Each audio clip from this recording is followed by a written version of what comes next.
সুকান্ত ভট্টাচার্য। ধনপতি পাল তিনি জমিদার মস্ত, সূর্য রাজ্যে তার যায় না কো অস্ত।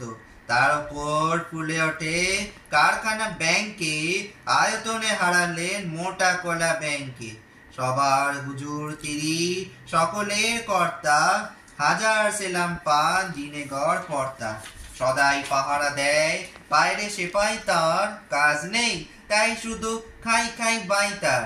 এটা খান সেটা খান সব লাগে বিদকুটে, টান মেরে ফেলে দেন একটু খাবার খোটে। খাদ্যে অরুচিতা সব লাগে তিক্ত, খাওয়া ফেলে ধমকান শেষে অতিরিক্ত।